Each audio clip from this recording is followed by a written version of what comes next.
Joining us is Dr. Ross Harvey, who's the Director of Research and Programs at Good Governance Africa. A very good afternoon to you, Dr. Harvey. Thank you so much for your time.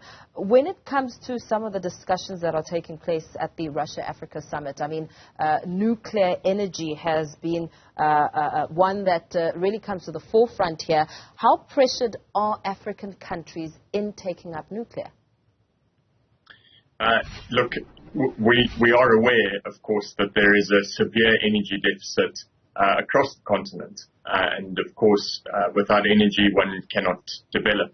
So our hopes of broad-based development and prosperity do rest on sustainable, secure energy.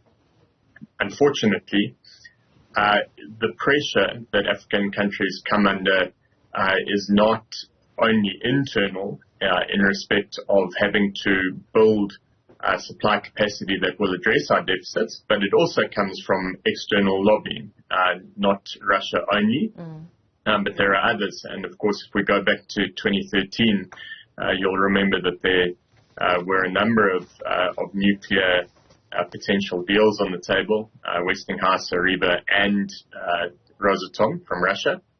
And thankfully, nuclear from Rosatom, that deal that was looking likely to go ahead was actually canned, for which South Africa can be very grateful. It's not that nuclear power doesn't have a place, but it is that mega projects are subject to unproductive rent-seeking, as we've seen with Medupi and Kusile. And so in this respect, African countries are under pressure, but it's quite a nuanced thing. And in respect to President Ramaphosa's comments that we've just heard there, African countries do need to chart their own way with sensible considerations of the options and the opportunity costs, and they should avoid being overly influenced by external partners. Yeah, you say that it's not that nuclear doesn't have a place. What we have uncovered is two WITS researchers recently publishing energy modeling for our country. And they say that, they argue that nuclear is more costly on the whole, and we should rather focus our efforts on a renewable-led energy plan. I mean, what are your thoughts around that? Yeah, I think that there's a huge degree of credibility to that, and it's for a number of reasons. One is that, nuclear is renewable, and small modular reactors probably should be given serious consideration. However, when we talk about nuclear, we're typically thinking of mega projects like Coburg, which are subject not only to unproductive rent-seeking, as I've just mentioned, but also to time overruns and delays associated with that.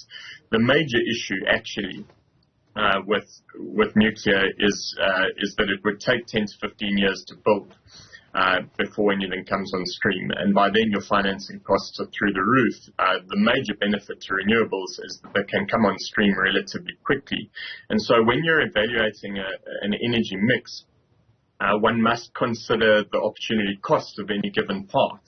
And so if you choose nuclear, that literally comes at the expense of those billions of dollars being spent on other projects. And it would seem to me, especially in light of the research you just mentioned, that money would be better spent reconfiguring and upgrading our grid so as to be able to ingest renewable energy. What we've seen, especially in the last bid round for the Renewable Energy Independent Power Producer Program, Power Procurement Program, was that renewable energy that is produced in the Northern Cape and the Eastern Cape, for instance, to the tune of around 6 gigawatts, can't be ingested into the grid. And so we then become constrained by the grid rather than by availability of energy, which is a crazy position to be in. And so when we weigh up all these options around what an optimal energy mix looks like, we really have to consider timing and the fact that the cost of renewables are rapidly declining, and they're available almost immediately if you have a grid that is configured to ingest at source, which we currently don't have. And that would cost about 60 million rand per kilometer to reconfigure. And that seems to me, as an economist, money better spent than on nuclear. You make mention of Coburg. Questions have been raised by residents and some civil society organizations about the safety of Coburg. Some of it, they're calling for its closure, citing nuclear threats posed by the ongoing refurbishments. The Western Cape government, on the other end, has moved to, reassure the residents, saying that the component of the station is not questionable. When it comes to load shedding and the risks associated with what we could be facing, I mean, just this afternoon we heard ANC Secretary General Fikile Mbalula reiterating again that load shedding will be a thing of the past by December 2023 or at least early 2024. What could the ripple effects be in terms of load shedding? Yeah, look, load shedding is terrible for South Africa, and there's no conceivable way in which Fikile Mbalula could possibly be right. The only way in which load shedding would come to an end, truly an end, rather than a temporary pause ahead of elections, is if all manufacturing and heavy industry stops immediately. And that would be a terrible indictment on our economy as it is. We face declining investment. Those figures are clear. Now, that doesn't mean that we should just do anything to keep the lights on and do crazy things like recommissioning Komatsi, for instance, which at its closure last year in October only produced 121 megawatts. That is busy being reconfigured to produce 370 megawatts of renewables at a cost of $479 million. And that's the kind of direction in which we need to go. Now, there does need to be more transparency around the Just Energy Transition Partnership Plan to the tune of $8.5 billion.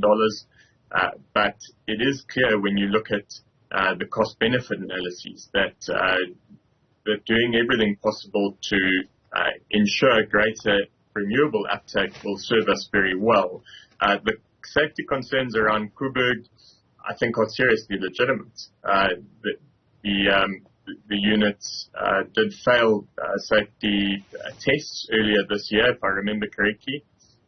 And I live in Cape Town, so I'm particularly cautious around Coburg.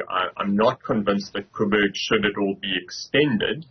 In other words, I don't think there should be any new builds. I think that the city of Cape Town is right to say that, look, we should do everything we possibly can to keep Coburg operating for some time.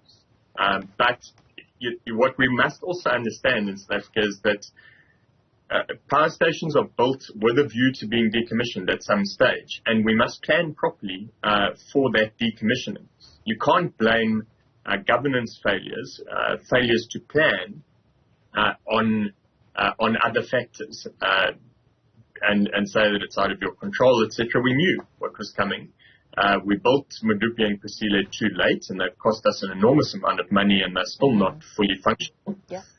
And so we really need to be cautious. And precisely because of the political risks associated with mega projects, I'm much more in favor of localized, devolved power. But of course, that does have to feed into the grid. And so the national priority, especially in terms of allocating expenditure, does have to be around ensuring that the grid is fit for purpose. Very well. Thank you so much. Let's perhaps leave it there for now. Dr. Ross Harvey, Director of Research and Programs at Good Governance Africa.